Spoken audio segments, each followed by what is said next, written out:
سب تعریف اللہ ہی کے لیے ہے جو سب چیزوں کا مالک ہے، یعنی وہ کہ جو کچھ آسمانوں میں ہے اور جو کچھ زمین میں ہے سب اسی کا ہے، اور آخرت میں بھی اسی کی تعریف ہے، اور وہ حکمت والا ہے، خبردار ہے۔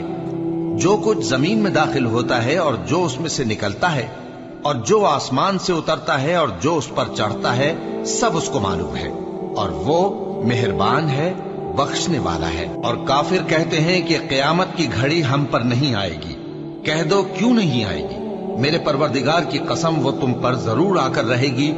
وہ پروردگار غیب کا جاننے والا ہے، ذرہ بھر چیز بھی اس سے پوشیدہ نہیں، نہ آسمانوں میں اور نہ زمین میں، اور کوئی چیز ذرے سے بھی چھوٹی یا بڑی نہیں مگر کتاب روشن میں لکھی ہوئی ہے، اس لیے کہ جو لوگ ایمان لائے اور عمل نیک کرتے رہے ان کو بدلہ دے۔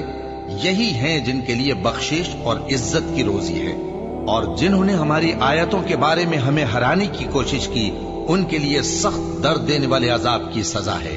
اور جن لوگوں کو علم دیا گیا ہے وہ جانتے ہیں کہ جو قرآن تمہارے پروردگار کی طرف سے تم پر نازل ہوا ہے وہ یقیناً حق ہے، اور اس اللہ کا رستہ بتاتا ہے جو غالب ہے، قابل تعریف ہے۔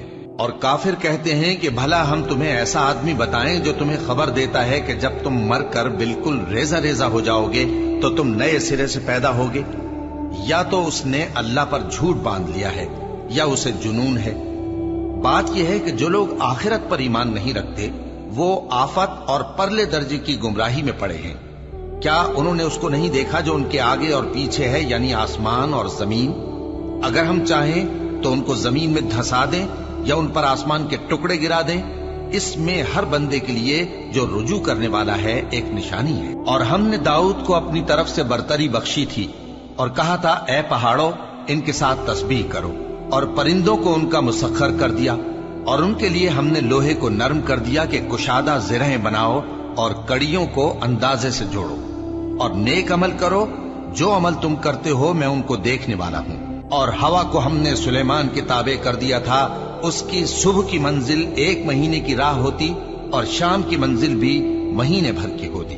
اور ان کے لیے ہم نے تانبے کا چشمہ بہا دیا تھا، اور جنوں میں سے ایسے تھے جو ان کے پروردگار کے حکم سے ان کے آگے کام کرتے تھے، اور جو کوئی ان میں سے ہمارے حکم کے خلاف کرے گا اس کو ہم جہنم کی آگ کا مزہ چکھائیں گے۔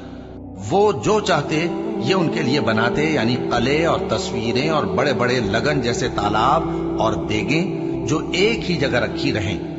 اے آل داؤد شکر کرتے رہو، اور میرے بندوں میں شکر گزار تھوڑے ہیں۔ پھر جب ہم نے ان کے لیے موت کا حکم صادر کیا تو کسی چیز سے ان کا مرنا معلوم نہ ہوا مگر گھن کے کیڑے سے جو ان کے عصا کو کھاتا رہا۔ پھر جب وہ گر پڑے تب جنوں کو معلوم ہوا اور کہنے لگے کہ اگر وہ غیب جانتے ہوتے تو ذلت کی تکلیف میں نہ رہتے۔